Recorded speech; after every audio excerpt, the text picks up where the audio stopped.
afternoon, evening, wherever you are, and welcome to NerdTube. And it's time to talk about the dark side of the ring. Here we go with season 4, episode 3, the breaking of the cycle, the Graham Dynasty. Now, there are some heavy topics to talk about regarding this suicide, mainly. It's quite a tragic story, unfortunately. I'm here with Dixie, Shredder, Gaz, D. Jose, just unanimously. How you guys doing? You all right? Yep. Yeah. So far, Yeah. so good. Yeah, really All well. right. Wonderful. Wonderful, wonderful, wonderful. So we're all going to have something to say regarding this particular episode.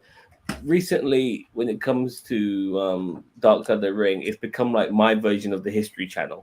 Mm. Yeah, because there's a whole bunch of shit I Mhm. don't know. I had no idea about this particular version of the Graham family to a degree. Obviously, there's always connections with people that you are aware of, and you know, like people like Dusty Rhodes, who was a big part of that particular federation and all of that.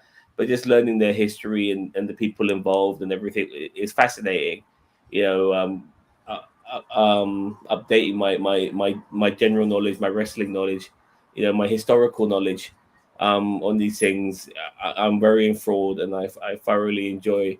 It's a shame everything has to be so tragic and so macabre at times, but that's what Dark Side of the Ring is all about. Um, let's start going around everyone regarding this particular episode. Dixie, welcome to the stream. First time you've been here for a while. Well, how did you find this episode, mate? Very informative. Sorry, I'm kind of eating a little bit too. I mean, for instance, like I loved how they also touched on like the territories and stuff like that a lot. Um, I yeah, I mean the episode was great. It was very detailed. Loved it. Okay, Shredder. Yeah, I will agree. There was a lot of detail in this, a lot of history, some of which I wasn't even aware of.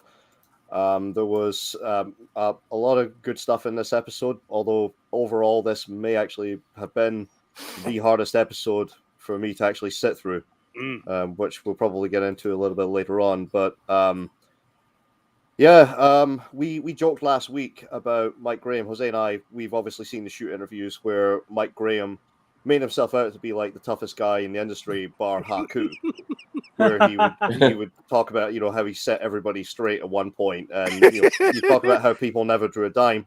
That wasn't brought up in this episode, and I think probably rightfully so. Yeah. It focused more on the actual tragic story of the Graham family. Again, a lot of crazy stuff in this. A lot of stuff that was absolutely heart wrenching to hear. It's a tough watch, this episode, but if you can get through it, I would say it's definitely worth it.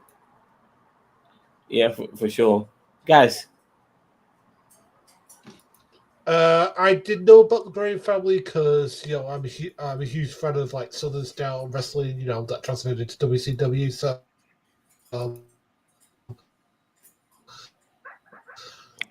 doing yourself much wrong by going to the Graham family because they are quintessential, especially to the Florida territory. And you see how successful they were, and it's just one of those things where just bad timing, bad everything caused that territory to go away. Because I think if I think we'll go into this in the actual review itself, but if Eddie was still around when the expansion had happened, maybe Florida is on kind of like it is, well, like it would future go on to be in the future, which is that it would maybe be a training place or maybe just a place where people can get showtime. Because I do think that Florida, along with maybe like Chicago, Canada is a hotbed for American, that kind of wrestling, in my opinion. Jose.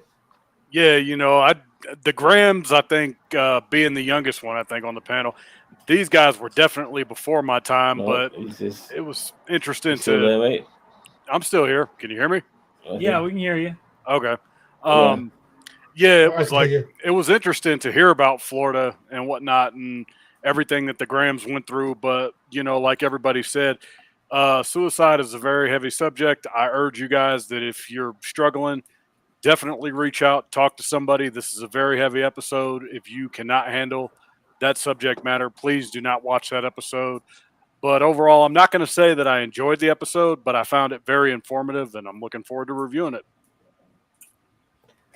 Yeah, like most Dark Side episodes, we have the rise before we have the fall, and we got to understand a little bit about Eddie Graham. What was his real name? Shredder? Eddie Gossett. Yeah, Eddie Gossett, Eddie and then Gossett. he comes across another guy called Dr. Jerry who was Graham. this other guy who had whose name was Graham? It was Dr. Jerry Graham. Was it Terry Graham? Yeah, sorry. Jerry. My bad. I apologize. He comes across Jerry Graham, who was pretty much what you would call like your big time main event sort of wrestler. He was able to wrestle, was able to talk, all of that. Tag team wrestling, I think, but back then wasn't necessarily looked upon as a negative. I think as much as it might be seen upon now regarding how your career has progressed, but because Eddie looked a lot like Jerry, they pretended to be brothers. I mean, it's a bit like Arn and Ole Anderson. I genuinely thought they were fucking brothers. I mean, they look so much alike and everything. When I found out they weren't, I was gobsmacked. Nevertheless, they went with that. I like what Jim Cornette said, talked about how no one's going to check your birth certificate. And for a while, they were pretty much like a decent heel tag team, getting booed at the park and all of that. Anything you want to say on that, Shred? Yeah, the Golden Grahams tag team. Golden that was Grahams, interesting. Yeah. Golden Grahams. Reminds me of the cereal. I know. Yeah, that's what immediately popped into my mind as soon as I heard it. But the Golden Grahams tag team were a really good team back in the day. The stories about Dr. Jerry Graham, I had heard some of them before. You know, the fact that he used to light cigars with $100 bills. I've heard that too. Vince McMahon back in the 50s. Yeah, back in the 50s. He would be driving an open top Cadillac, lighting cigars with $100 bills. And like Cornette said, he would go up to bikers and bars and say, "Hey, my name's Balls. You got any?" He'd pick fights with people like that. And I had never heard the story before about how Jerry Graham took a gun into a hospital and opened fire after his mother had died. Yeah. That was incredible. He killed the doctor. Amazing. And the fact I'd never heard that because they were still talking about Jerry Graham in reverence, like going back to the invasion angle in 2001. Yeah, the night that it ended, ironically, yeah. Yeah, because they were talking about the legacy of the WWF and mentioned names like Dr. Jerry Graham, who Vince McMahon idolized. Yeah, he did. But I had never heard that story. That was absolutely insane. They say you learn something new every day, and this is true in this case because I never heard that either. Like Shredder and I go way back to where it's like you could probably go back to like the 70s and hear stories, but even beyond that, it's like, wow, there is some stuff that I genuinely never knew. And I got to point out, like with all the interviewees, it was really good to see B. Brian Blair. It looks like life has really treated him really well. Yeah, it was. One of the good guys of wrestling for sure. Speaking of interviewees, the one interviewee that really did surprise me that they got was Kevin Sullivan. Yeah, when you go back and you remember the Chris Benoit episode and all the controversy that surrounded that with regard to Kevin Sullivan, not the conspiracy that he did it, because that was fucking ludicrous. Nobody addressed that, but it was the fact that they talked about potentially domestic violence. Right. They were saying that Kevin had physically abused Nancy, which Kevin denied, and he refused to be interviewed for that program for. So I was quite surprised he was involved with this one. Any truth to that, by the way, regarding Nancy and Kevin, him beating her up? He has disputed that. He has claimed that Nancy actually attacked him with a knife, and he refused to press charges. It's just that, I mean, funny thing with Kevin Sutherland, he's always seemed like some guy who liked to maintain his gimmick to some capacity, always putting that shitty fucking eyebrow makeup on his face and stuff like that. But he looked like he was way more at peace now in this episode, and all of that shit was behind him now. He just played old Kevin Sullivan. Gaz, you got anything to add? Yeah, because this marks a very special moment for me because I was actually watching this and my housemate came in just as the moment when they were describing to Jerry Gray going into that hospital and renting his dead mother off that gurney. He was like, "What the fuck are you listening to?" Fucking literally Jason the words he Voorhees. said to me as he came in. I know, it sounds like something from a horror movie. Yeah, it does sound something Yeah. straight out of a horror movie. It does. I mean, the thing is, it was in the newspapers and everything. Yeah. It's like. I mean, the guy obviously had some like trauma related to his mother because the fact that they were saying like he was like a good wrestler, but he had mental health and alcohol problems.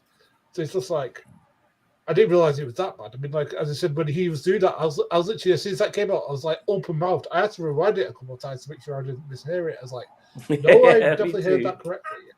Yeah, it was like he did what? That was my thought process. I'm like, huh? He shot the doctor, but no news of whether he killed the doctor. That's the thing. I thought he shot at them. Yeah, he shot at him. He didn't shot actually at hit them. him. I don't think he actually hit.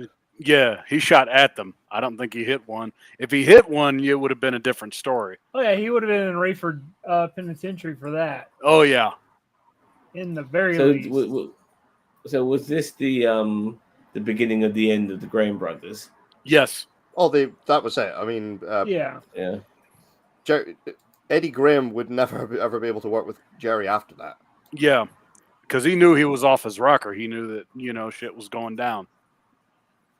But he seemed to obviously have bigger plans ahead of him, which is when he moved to Florida. I mean, they were like, apparently this is crazy. So before I go to that, it was crazy. Like they were main eventing Madison Square Gardens. They were making like $1 million a year in the late 50s. Well, the the equivalent of it. Sorry. Yeah, they were making six figures, which would be about the equivalent of $1 million today. Today, yeah. So probably incredible. A quarter of a mil. Yeah, probably around maybe around 175, maybe 250. That was 6-7 figures back then. Yeah, which is still pretty good, even if you even today's money, if you can earn that sort of money. Yeah, I mean, you pretty much well off. Yeah. But but obviously Eddie Graham, that is, wanted to do his own thing, and then he started his own territory in Florida. I mean, how do you just do something like that? Anyone? Well, he didn't start the territory in Florida. He moved to the territory, and it was already established. He bought his way in. Eddie worked in it, and he eventually bought into a piece of the territory. Yep. Uh-huh. That's what you do as a wrestler back then. It used to be if you got in really, really good with the owner, it would be a thing, or the promoter, it would be a thing of like, if you bought your way in, you would have a stake in it, and then eventually you'd have say in it, and that's pretty much what Eddie Graham did. Or I like Triple H. Or you could do what Gino and Chris Hernandez. I was going to say what Gino Hernandez and Chris Adams did in World Class, which is you homestead, which is that you make that your home territory and position yourself as the top guys there, to where nobody else is going to be able to come in and take the spot. Yep. We're all spreading our legs right now. It's so bloody hot. I've got the fan right on my bollocks.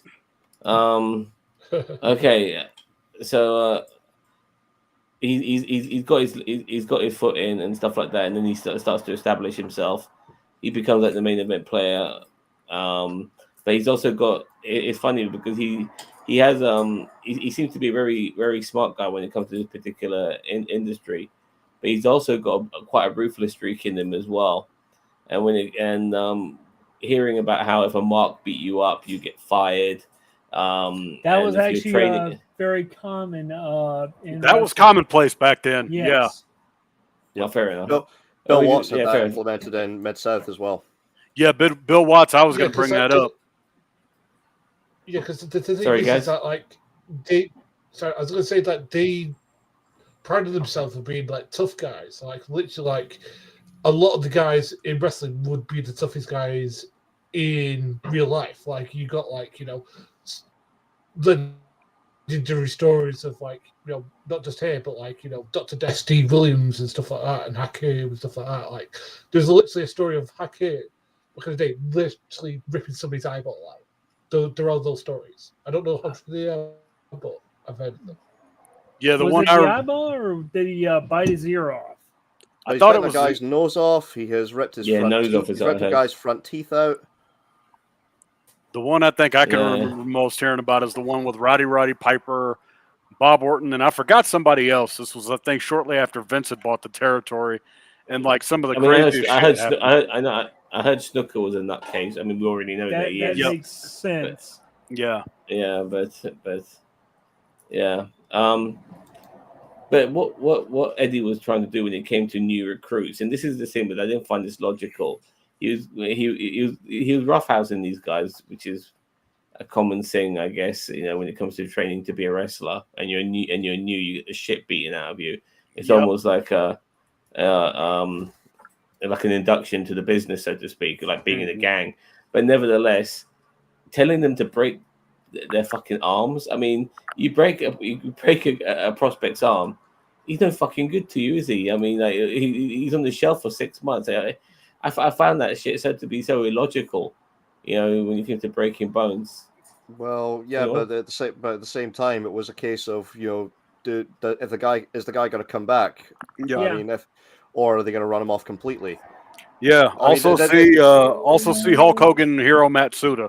Hulk Hogan and Hiro Matsuda is probably one of the most famous examples, if not the most famous example, where Hiro Matsuda broke his leg. Mm-hmm. The other I can immediately think of, though, is Ole Anderson, because Ole Anderson. Oh yeah, I was about to he would fucking stretch guys. Yeah. And he would punish them to the point where they would just didn't want to come back. And that was what they considered protecting the business. Yeah, Ole Anderson was a not tough anybody old could get bastard, into it. Yeah, and nowadays what they do is they wear you out with cardio. That's how they wear you down. Yeah. They'll break you by making you do cardio. I do remember some of the I can early tell you hazing. that's definitely true. Yep. Some of the early hazing I only got to saw like with stuff like Tough Enough. Like I remember like some Tough Enough wrestlers in the ring, and Big Show confronted them. Bob Holly, Matt Capitelli is the one I can remember. I'm gonna get to Bob Holly in a sec, but Big Show confronting these guys, and you could tell that he was not being easy with them. Like he dropped. It was one guy. He dropped his knee on his chest, and you could tell he wasn't kayfabing it. He gave him that fucking knee, man. And all of that was just incredible. And you could see Big Show just stepping up to them, and he was like proper going drill sergeant on these guys. Bob Holly as well. He was stomping mud holes in everyone from what I saw as well, making them bleed. Breaking them as well. It was, Bob Holly was a bit sadistic as far as I was concerned. He always came across, And then I remember Eddie Guerrero, Chris Benoit chopping the shit out of Daniel Puder at the 05 Royal Rumble. That's another one. Yeah, that was a good one. Mm-hmm. The only interactions I can really remember from Tough Enough were Triple H punking out the cast of Tough Enough, where just so you know you got one of your nuts are hanging out. Yeah, your shorts. But I remember that. One guy he told if you did that, if you sold the punch like that in the ring, I would fucking tag you for real. Yeah, because he sold it like he was drunk. I remember that. Yeah. Yeah. I remember that too. He also explained to them why the training is as tough as it is, because they want to make sure that you do it right and you don't wind up crippled like Darren Drozdov in a wheelchair. Yeah. Yeah. Big Show is another one because I remember him also talking about the fact that he spent a lot of time in OVW. He thought he was never getting out of there. Yeah, because when did they demote him? Late '99, early 2000? Early. No, it was mid 2000. Mid 2000. Okay. Yeah. Because he was there for WrestleMania in 2000. And then he was gone. Yeah, he was there for a couple months afterwards, but then he was gone for most of 2000. He didn't come back till the 2001 Rumble. Oh, okay. I remember that. The APA they beat the fuck out of these two guys.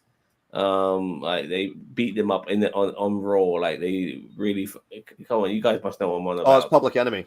Public Enemy. Yes. Sunday night. I know what it is. Sunday Night Heat. Yep. Sunday Night Heat. You so bad that they had to flame Sunday. Yeah. Sunday Night Heat was what Raw. SmackDown was Sunday Night Heat. Was it SmackDown? No, this was before the brand split. This was like '99 when the Public Enemy came in and they told the APA, "We're not taking your finish," and they're like, "All right, we're gonna make them take our fucking finish," and they stiffed the shit out of the APA. Well, you got fucking two grizzled vets like Bradshaw and Ron Simmons. I mean, they're not gonna take shit from those guys. It was Johnny Grunge who mostly had the heat out of the two. At Public Enemy, it was Johnny Grunge who mostly had the heat, and he took the brunt of it. Yep. Yeah. Just Fair enough. potatoes everywhere. I also remember that was it the Spirit Squad as well? Like they got sent back to OVW in the box Yeah, by in the box. Triple H and Shawn Yeah. Michaels. Was it? Yep. Oh man, Yeah, yeah. it was like, Return to Ohio. Wait a minute, we're using OPS? Well, yeah, the other guys are too expensive. All right, so where were we on this episode? We were talking about the brutal training methods where Yes. they were deliberately hurting people. So Kevin Sullivan admitted that he had been told to make someone bleed. that wasn't training. That was a job match basically. Some guy who was a butcher. He tried to convince Eddie Graham that he'd done a couple of local independent shows, and he told Sullivan, either this guy bleeds or you're fired. Mm-hmm. And Sullivan said, "Well, I had a family to feed, so I did it. I'm not proud of it, but I did it." Yeah, B. Brian Blair was essentially saying the same thing. B. Brian Blair said that he stretched the guy in training and broke his arm. Yeah. Under the instruction of Eddie Graham. Yeah. That's unfortunate. But we did get to find out more about their daughter as well. Eddie Graham's granddaughter, Mike Graham's daughter. She's the last pretty much living relative of that particular dynasty, with some of the stuff she had to go through and witness, which was very unfortunate. But she was able to explain lots of things, like how at their house there was all these different wrestlers staying over, and Magnum TA, obviously, who we spoke about last week. There was a picture of Bobby Heenan. Yeah, he was there. I think Tony Atlas was part of that group as well. Tony Atlas picture.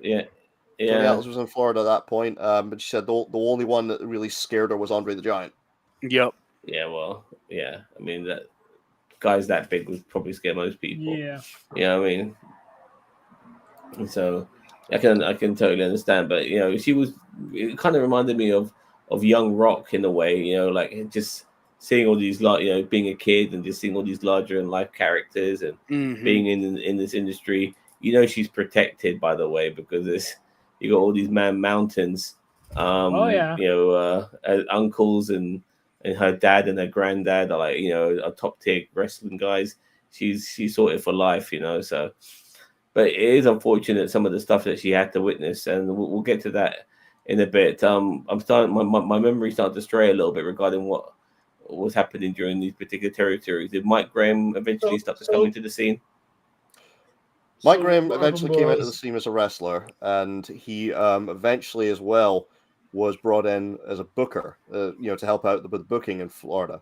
But initially he was a wrestler.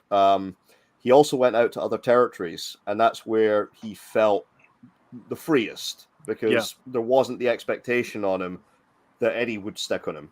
And I will say this, he actually made the smart move by being just one of the boys. He was like, I'm not going to be the top guy. I'm fine with my position on the card. He actually made a smart play being that guy, because if he chose to take that top guy spot, you've all heard it 1,000 times. Yep. Oh, it's only because of who your father is. That's the only reason you're the top guy. You can look at guys like Greg Gagne or David Flair or George Goulas. Daddy said sell. Yep. Well, in a way, it kind of backfired a little bit for him, because in his latter years as a wrestler, when he was in WCW, because he never even became, he never established himself as a top guy, so he never got seen as a top guy when he didn't have his dad to fall back on. Well, it wasn't just that. He never had the charisma of Eddie. Yeah, but there's some people who don't have charisma and can still be top guys. Chris Benoit, obviously, being a prime example. Chris Benoit got over by basically being a phenomenal worker. Now, Eddie Mike Graham was a decent hand, but he was never a phenomenal worker. Yeah, he was never going to be that guy. He was going to be a body on the roster, essentially. Yep. He's a guy you put maybe on like the third or fourth match. Maybe a curtain jerker. Yeah. But I agree with you guys. It was good that he didn't try to use the fact that he was the boss's son to be the top guy. He just wanted to be part of the with the boys and stuff like that, do his job. He did tag team with his dad for a little while. But when this thing started to fall apart, anyone? Okay, as far as the grams or the territory, because it kind of all intertwines. Yeah, it did. Whoever came first.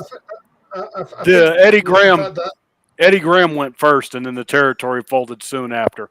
Yeah, it was 2 years Yes, after Eddie Graham died. Yeah, yeah, Eddie- so, That's- the what happened with Eddie was Eddie, I think he was addicted to alcohol, as they said. Like he was so addicted to it where he would throw bottles out and then they would land on the grass, and it got so bad to where he got out of the car just to go get like those little morsels of alcohol. That's how deadly his addiction was to Yeah. alcohol. Yeah, And Mike Graham's daughter was saying like, "What did you get this year?" And he said 55, and she was like 55 what? And he was like 55 years, and that's when she kind of knew.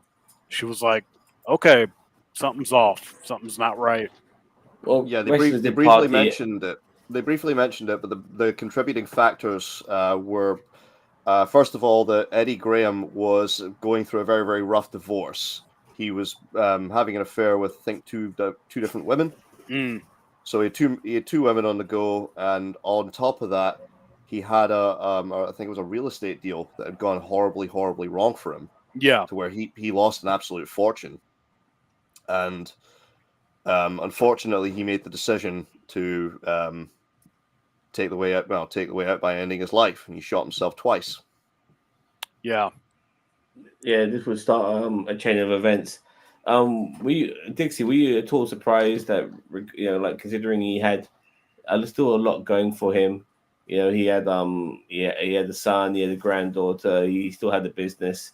I mean, things weren't necessarily too bad for him. I know he was an alcoholic, but were you surprised that he would take his own life?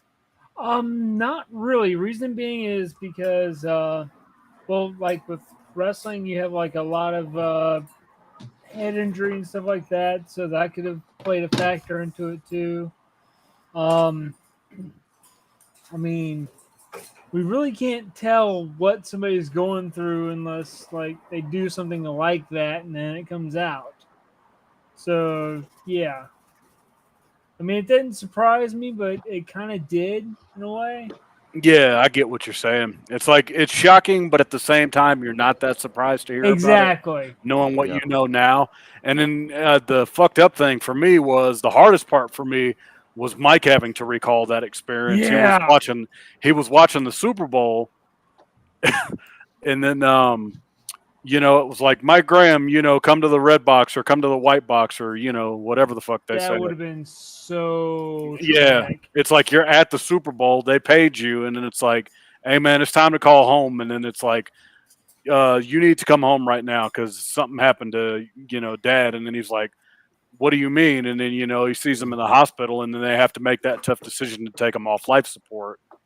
And Yeah, he said he recalled in the interview that he saw the fact that his dad had shot himself twice, and he Yeah. said, "Well, Mom, you got to do it. this wasn't he meant to do this. Mm. He wouldn't want to live like this. Yeah, You've got to do it." And he survived to maybe about 5 minutes after they turned off life support. yeah, that was the toughest part of this to get through for me. Yeah, sorry, just a quick comment here. Yeah, Dixie or DH. Yeah, we're just having a little issue with their webcam. So I don't know what it is. I know it's not me, so I think it might be them. It might be the website itself that's just messing up today. Yeah. So yeah, I mean, the thing is that this was as I said, because this said that you're having to get that call and stuff like that. I mean, like because didn't they say like he'd been having some mental health struggles as well? Because like they said like he'd been like challenging some like mafioso types to a kind of like a fight and stuff like that. It's just like he had again the land deal that had gone horribly wrong for him. I mean, the real estate land deal, I think it left him at about $500,000 in debt. And considering that's in 1985. Yeah, given that $500,000 was a lot back then, you could live off of $500,000 in 1985. Not so much today. Yeah, but yeah, it was a wild time back then. Yeah, for sure. So, with all the pressures that he had in his life, and also I think also not being a wrestler anymore, but once he did retire and he was no longer like a recognized face, like he would go to a restaurant and the people didn't know who he is. Yeah, being Oh no, famous they still knew who he was in that area. In Florida, they still knew who Eddie Graham was because while he was running, while he was not active as a wrestler, he was still involved in the running of Florida Championship but Wrestling. there But at the was same one time, moment he was also donating a hell of a lot of money to local causes.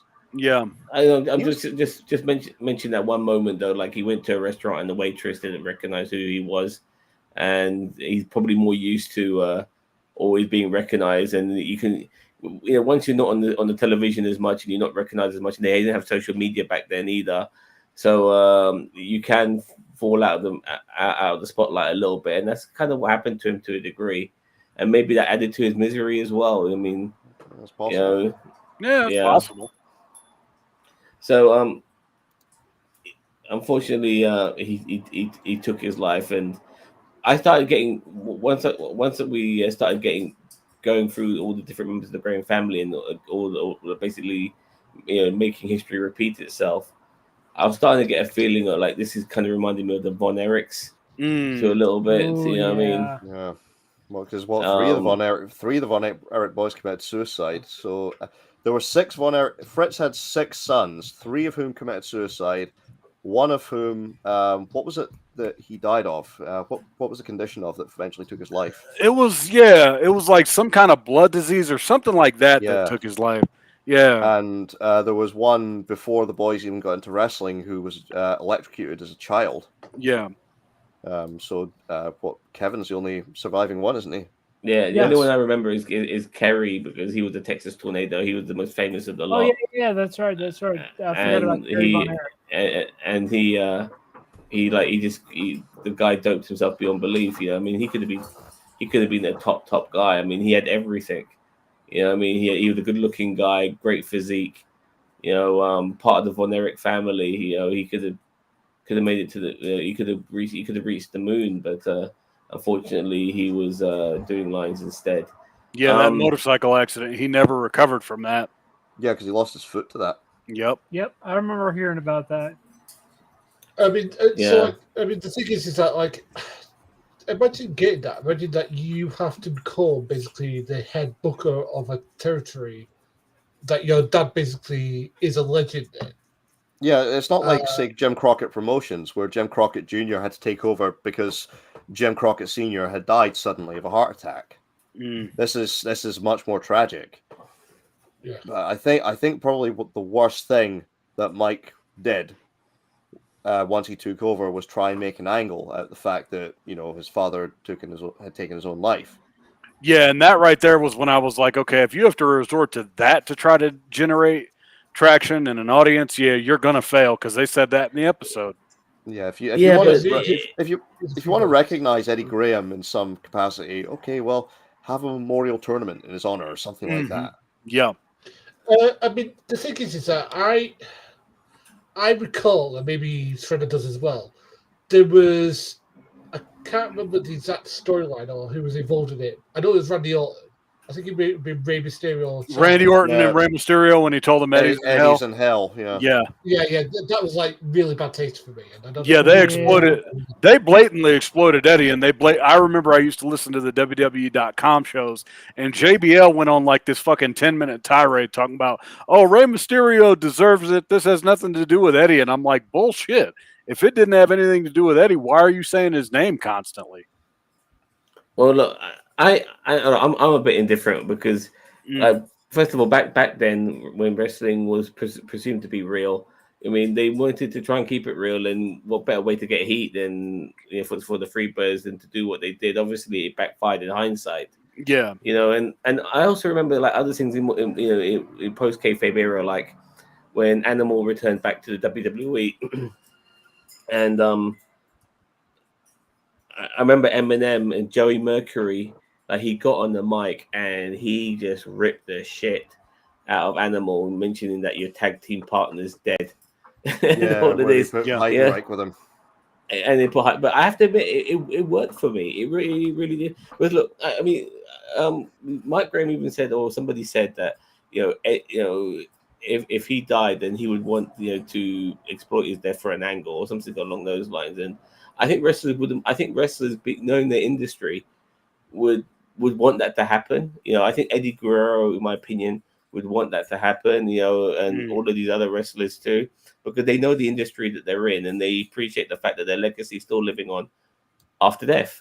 So make the most of it, in my opinion. I have no problem with it. We know what the industry is. It depends. I mean, there's certain things you can do that just are too goddamn far. I mean, Fritz von Erich, for example, faking a heart attack after his first one. He would basically fake a heart attack every so often when the houses were down and try to get people to come back. Get you. Yeah, he'd be doing the Sanford and Son thing. God, I am old with that reference. I actually got that reference too. Oh my god! Mm-hmm. Like no one ever went back to say, and I'm glad they didn't, but they never exploited Owen Hart's death for an angle. They never exploited. There's no fucking way they could. Yeah, do that. they could. Oh, that would have shut them. Bad taste. That would have shut them down if they exploited Owen. Martha would have been like, "I'm gonna get these motherfuckers," and she would have to, and she did too. She got $18 million. Yep. Yeah. And obviously, Benoit. There was no way they could do anything with that, but they did do it with Eddie. And you could. I like I said, you see people like Chavo Guerrero involved in some of these angles too and stuff like that. They, I think they were totally fine with it. They're part of the industry and stuff like that. I didn't think the taste was done too poorly either. I mean, yeah. Anyway, but let's move on. But Mike Graham obviously trying to continue the show. I mean, by this particular time, Vince McMahon had already started buying all the territories. He was this massive juggernaut taking over. Mike, who's not on the same wavelength as his dad, was trying to keep the ship afloat. Yep. But he wasn't able to, even with these ridiculous angles. And then they were losing people like Dusty when Rhodes, Dusty made into when Dusty left, it was over. That was the end, because Dusty and a whole influx of talent just went. They either went to the WWF or they went to NWA, which was to later become WCW. I didn't even know he didn't have a foot until that episode. Yeah, talk about Kerry Von Erich. Yeah, fair enough. Yeah. I mean, the thing is that. Go on. I was going to say, it's just weird how, some one guy could just take inside audience with it. Because surely the whole thing about wrestling is there's always another guy to take your spot, so that we don't get this. I mean, I thought that about Magnum TA. I generally thought the same thing about Magnum TA last week, but there wasn't there wasn't another guy. I mean, they had nurtured this guy to be the top tier, and it wasn't the case. I mean, someone like Vince McMahon, once he buys all the territories and he's got all these fucking wrestlers working for him, he's got a bigger pool, obviously, of people to dip into. Yeah. But I guess these other industries, they put all the eggs in one basket, and then all of a sudden, well, we've got nobody else, after that. They said too later in the episode, they were like, "Here's the deal: nobody else knew what Vince was doing, but Eddie Graham knew what Vince was doing. He saw the writing on the wall. He knew Florida wasn't going to make it. So I think what would have happened was, had Eddie lived, I think he probably would have joined Vince on the buyout and said, "Okay, cool, I'll work with you, and you can take my talent, but I want a fat check coming out of this." Because Vince tried to buy everybody up, but a lot of those territories ended up closing because they couldn't change with the times, as said before. But remember as well, Eddie Graham had the ear of Vince McMahon Sr. and Vince Jr. Yeah. They would call him for advice. Yeah. Yeah, Eddie Graham, I think, would have been one of the few to be smart enough to take the buyout when it was eventually happening. Well, again, I think probably maybe Vince would have left them alone, like he did Jerry Jarrett. Yeah. Yeah. It's funny how from one moment they're getting advice from Eddie Graham, and next thing you know, Vince is now trying to end Eddie Graham's career after all the advice he's fucking given him. It's a cutthroat world, isn't it? So, but I don't think most of the roster from Florida jumped to Vince McMahon until after Eddie Graham's suicide. Half the roster I know went with Dusty to Jim Crockett Promotions. Yep. The other half but of their top stars that were still there. The top stars that were still there didn't go to the WWF until after Eddie Graham's suicide. Yeah. Yeah. Either way, Florida was going down. It was happening regardless. Yeah. So, as I said earlier, Mike is trying to run the show. He's unable to. He's already quite depressed regarding his father. But now we get on to Mike Graham's son. What was his son's name again? Stephen Graham. Now, maybe one of you guys could shed light on why he ended up taking his life, because that was a bit of a shock. Well, that's the thing. We don't know what the circumstances were. It was just a case of his sister would talk to him every day. She sent him a text one day and didn't get a reply. She thought he was at work. Mike then contacted her and said, "Have you heard from your brother?" So she went and did a wellness check and unfortunately found that he had taken his own life as well. He had similar circumstances. He shot himself. Yeah, and the thing that I can remember that she kept saying was she talked to her dad and was like, "This stops with Steven, because I'm not about to lose you the same way that we lost Grandpa and Steven." She also told Mike, "Do not come. Do not come to the house." Yep. And because he did say, this is also what fucked me up. He said, if it was me, I would have died right there with him. Like, that's how fucked up it was. You'd be burying both of us, yeah. Yeah. Because Mike Graham did own that particular promotion, that particular territory. It wasn't like he was broke. He had money, and you saw in some of the pictures, the guy liked to, he was a bit of a speed freak with his cars, with his boats and stuff like that. He looked like he had a good bond with his son. So for his son to take his life the way he did, part of me wonders there was something they touched upon, which was that Eddie Graham, one of the final checks he wrote was to a liquor store, and it had on the memo note section, what was it? Inner peace or peace of mind. Peace of mind. That was it. And Mike would drill into both his son and his daughter. If you don't have peace of mind, you don't have anything. So I wonder if that played into it. If Steven's been having mental health issues and he's thinking, well, Grandpa did it. Yeah, Grandpa did it. I could do it too. And that really hit home with me. Yeah. That was probably the hardest thing for me in this entire episode. For me, my heart went out to Mike Graham, because he's right in the middle there. Like, his dad killed himself, his son kills himself, and he is the common denominator. And here's another thing too, that there was another one that killed himself. No, there were Eddie Graham's father. Yeah, there were another two. Yeah, Eddie Graham's father also did that same thing. So it's a pattern of family history. So did Eddie Graham's brother. Yeah, it's a family history pattern. So there were five men in 4 generations. Yeah, that is tragic, and I have to admit, a part of me is like a little bit, maybe I shouldn't feel a bit annoyed regarding Mike, but like, he still has his daughter. He's a grandfather now himself. Like, he had stuff to live for. Even though he's gone through so much shit, and go on, Shred. He was an alcoholic, though. He was an alcoholic who had witnessed so much. We don't know what went through his mind. We can't judge, what he had to deal with every single day. Now, I didn't know whether or not I would actually touch upon this. Again, it was the fact that the fact that they said that, well, maybe he thought, maybe when his son committed suicide, he thought, well, I watched Grandpa do it, and so it seems okay for me to do it.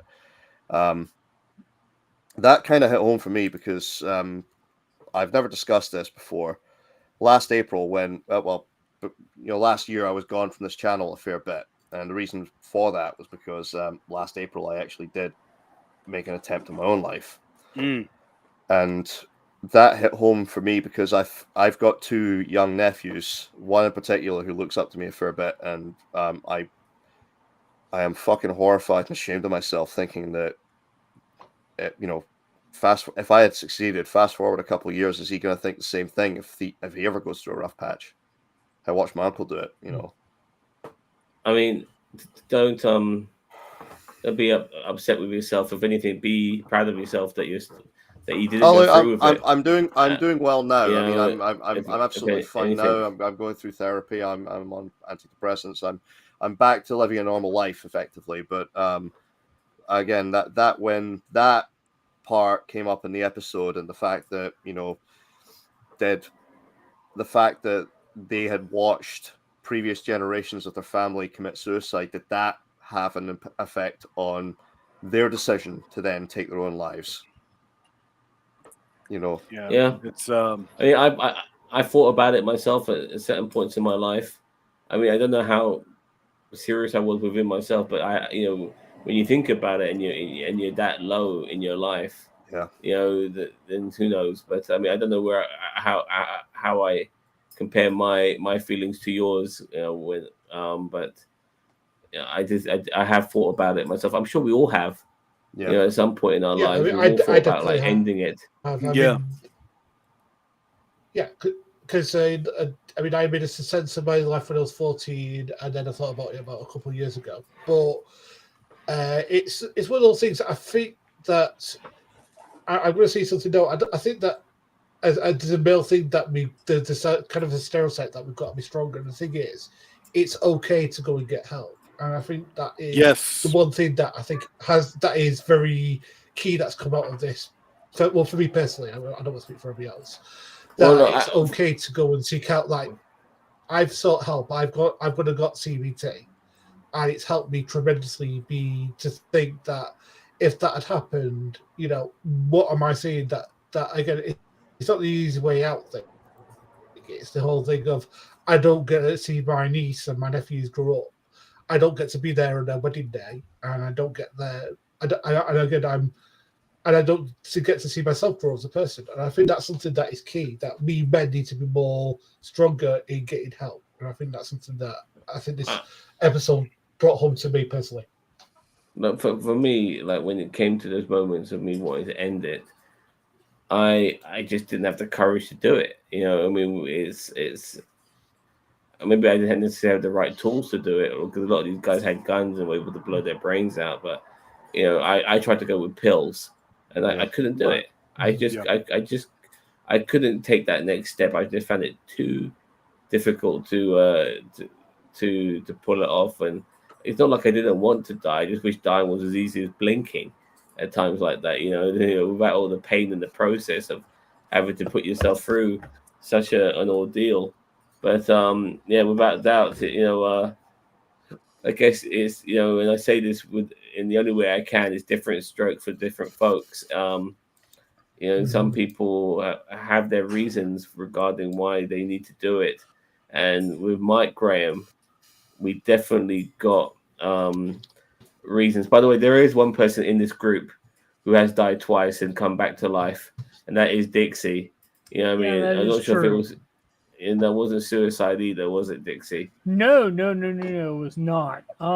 Yeah. That's something that I mean, I'm not trying. I don't want to sound like I'm bragging or anything, but that's something that I've never had the interest of doing. And that was even before I had my heart attack and became undead. But yeah, I just never really had any desire to do that. I've never been in that level of pain, I guess. I understand. And considering you have come back from the dead, literally. Yeah, literally. I think suicide is not even an option for you anymore, in my opinion. No. You've been there, done it, worn the fucking t-shirt. So, anyways. So, back to Mike. So there was his daughter was saying, you got to stay with us, break the cycle.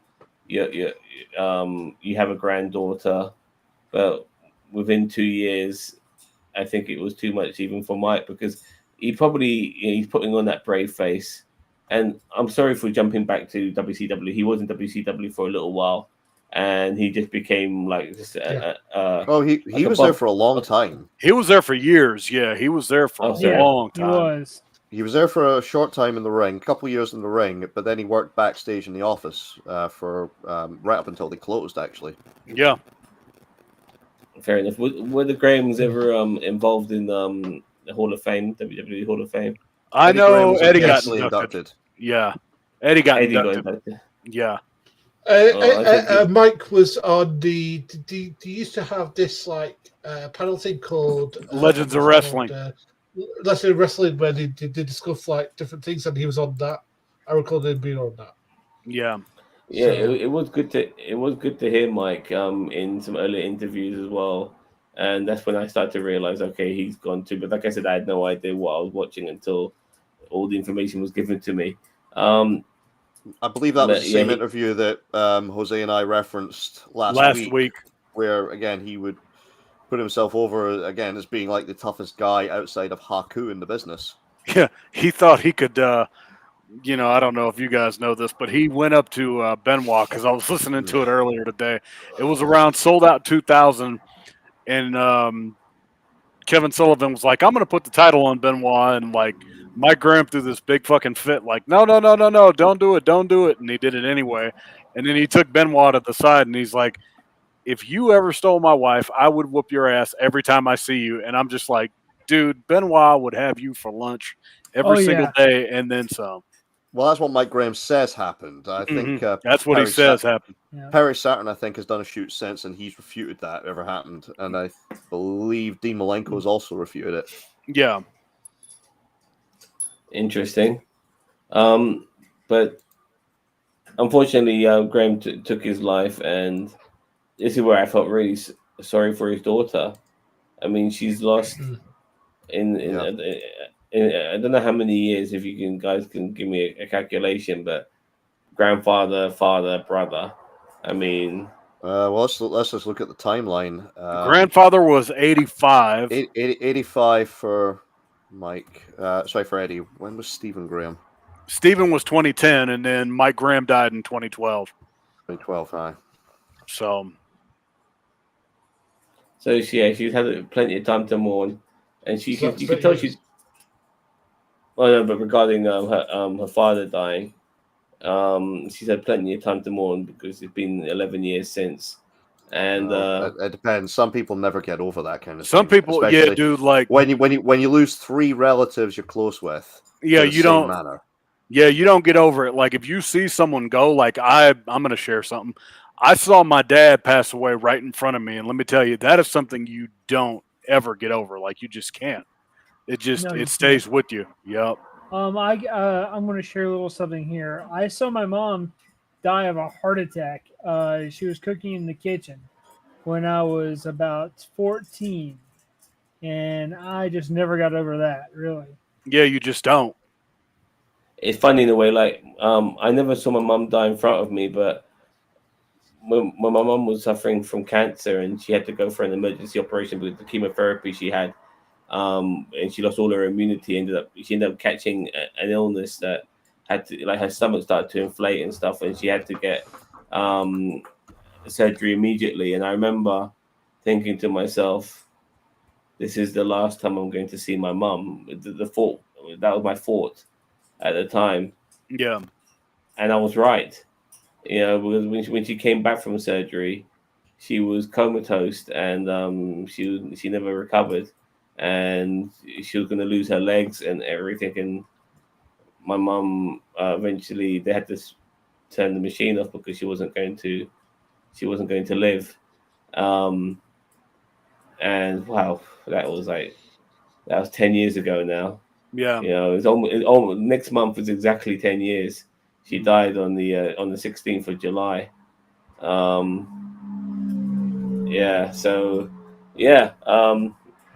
Sorry.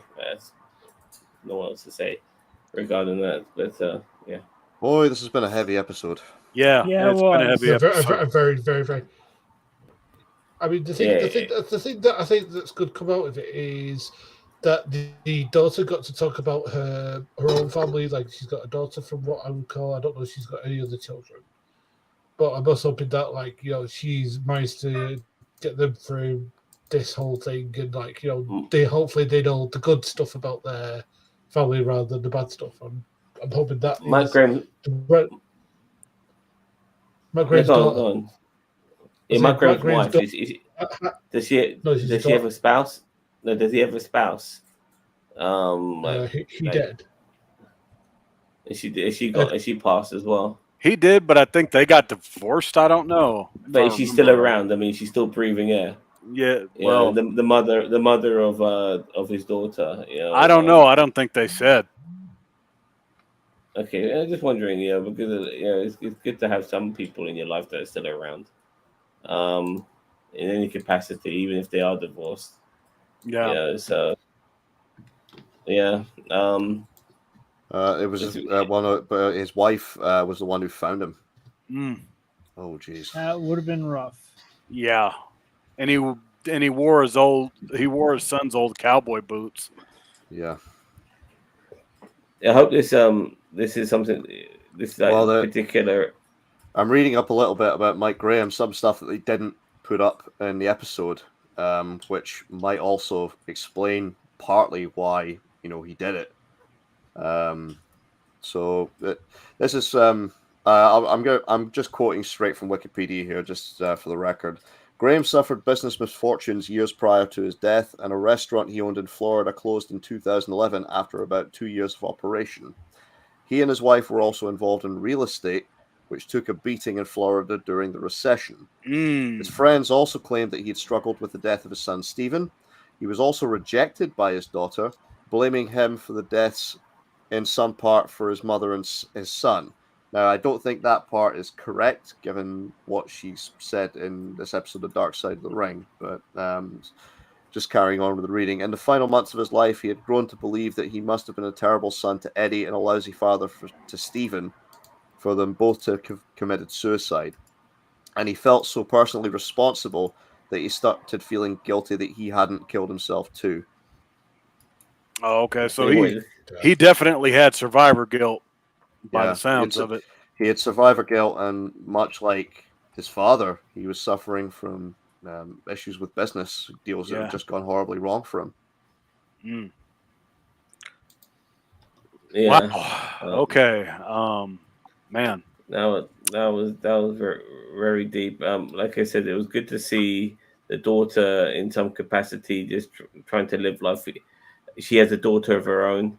This definitely seems to be an issue with the Gossip Boys, unfortunately, and it's good. It's almost a relief that the daughter has a daughter of her own and not a son. To tell you the truth, yeah. The last thing you want is history repeating itself. Yeah, and it does with that family. Well, no, not only that, she's also a mental health volunteer now. Yeah. Oh, really? Yeah. Okay.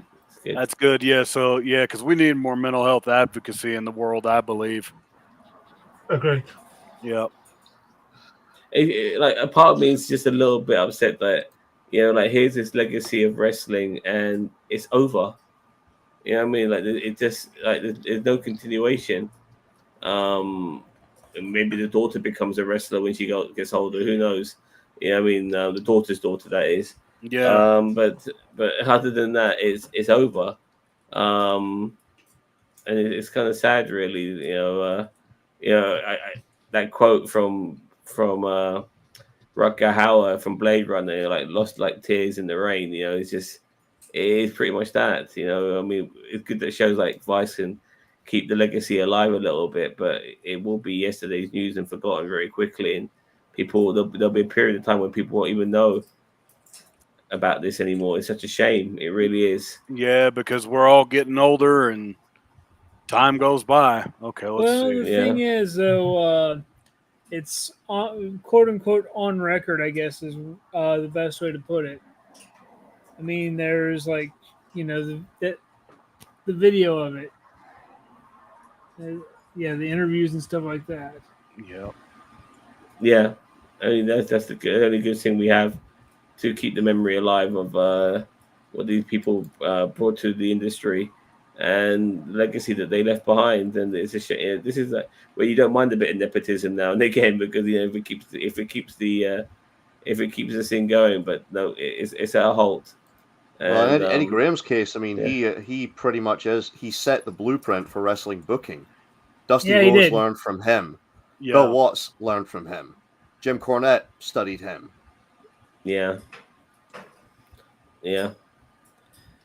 Okay. I think we've spoke about this enough.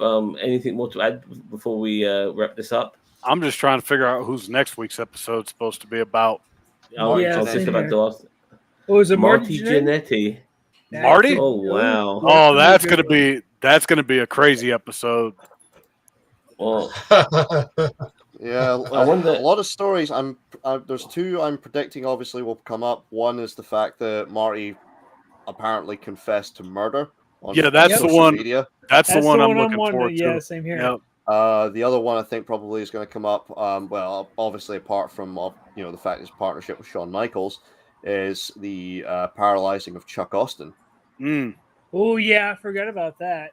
Oh, yeah, that's gonna be a good. It's a shame, really, because that there's no chance that Shawn Michaels is going to be on that episode. Oh no! Hell no! Nope. And it's a shame, really, because I would love to hear his account of things. If anything, what's going to happen is Jim Cornette will probably go off on Shawn Michaels because he still hates him. That might be the one thing you get out of this episode. Truth be known, do you blame him though for hating Shawn Michaels? No. Yeah, that's true. No, I don't blame him. No. Knowing what we know about Shawn and how much of an ass he was. Yeah. It's still. I don't know if you guys ever watched the You Shoot series, but for me, it's the greatest segment of all time where they did the What's in the Bag. And they pull out all the different random drugs that you would find in a wrestler's gym bag, and they pull out a bottle of pills when Cornette's being interviewed, and they shake it up. And it says, "Oh, come on now. I wouldn't want to give you a name you hadn't heard before, like Shawn Michaels." Yeah. Well,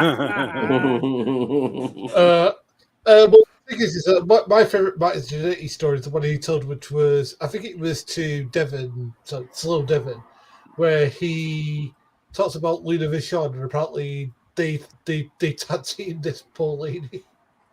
Oh dear. It's one of those things where he's having a few too many beverages, so to say. When are we going to get to Bash at the Beach 2000? That's the one I can't wait for. End of the season, I think. End of the season, sure. That's the one I'm most excited about. I'm like, let me know when it's Bash at the Beach 2000 time, because that one's going to be fucking hilarious.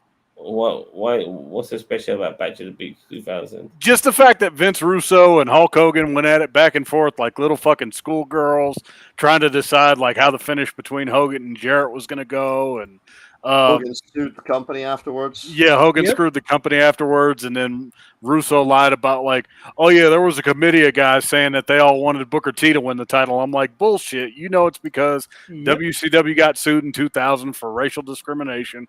That's the reason why Booker T won the WCW title. No one can convince me otherwise. Hang on, I think I might have been mistaken about Marty Jannetty being the next episode. Okay, maybe that's it. Really? Okay. It could be Doink. From the looks of this, it's from the looks of what I'm reading here, it's called "What Happened to Doink the Clown." Okay, so it might be Doink. Great. About 5 million wrestlers have played fucking Doink the Clown, including the guy who but played this is Eugene. specifically going to be about Matt Bourne. The original Doink. Matt Bourne. Yeah. Fascinating. All right. Well, there's some some interesting upcoming episodes where I actually know some shit. I mean, the Marty Jannetty one. I'll be honest with you, that's the one that I'm salivating over at the moment. I know the Marty one is going to be like, this is going to be some shit.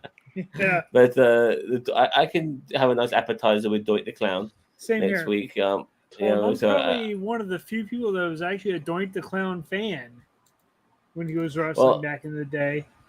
I like how he started off as a heel and then he became a baby face. Exactly. Well, he got over as a heel, and having matches with likes of Mr. Perfect, he proved he could go in the ring. Yeah. Well, then again, also Kurt Hennig, Mr. Perfect, did make him look good too. Yeah. So. Yeah, Mr. Perfect, he was like a Dolph Ziggler of his era. I'm one of my friends who had Sky. I think I saw one of the worst matches of all time, which was Doink the Clown Survivor Series match with Bam Bam Bigelow. Oh, I remember that one. Oh yeah, because Doink wasn't even in it. Yep. No, Doink wasn't even in No. that match. It was the Bushwhackers No, it and was Men on a Mission. Mabel. It was Men on a Mission. And the Bushwhackers. Yes. Ha ha ha! I'm with it here in 1995. Let's get jiggy with it, damn it!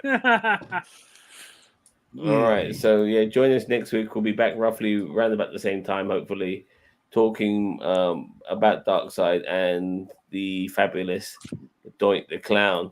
Again, Thank you just very much. before we go, because of the heavy subjects in this episode, again, if you struggle with mental health and suicide, maybe skip this episode. Definitely skip this Yes. episode. Yeah, but Mhm. at the same time as well, if you have mental health issues, if you have had thoughts of suicide, please Get seek help. help. Yeah. Help. I think any of the five of us, we'd be more than happy to talk to any of you. Oh, yeah. And Oh yeah. try and just give you like an ear to listen, a friendly ear to listen to, rather than have to speak about you at your funeral. Yeah. A problem halved is a problem shared. So Yeah. for sure. So, Or a problem shared is a problem halved. My point is that how it goes. Yep. Yeah, sorry, Yeah. my bad. So I actually yeah. like that So, saying. yeah. I'm going to steal that from you, Sam. Thank you. You're welcome, dude. So yeah. All right. Lovely having all of you Wrestleheads with us, and we'll see you guys next week for some more Dark Side of the Ring, and join us tomorrow if you're a big Star Trek fan as we talk about Strange New World Season 2 Episode 1. Can't fucking wait. All right, take care everyone. Bye bye. Don't forget to like, share, subscribe to NerdTube. See you later.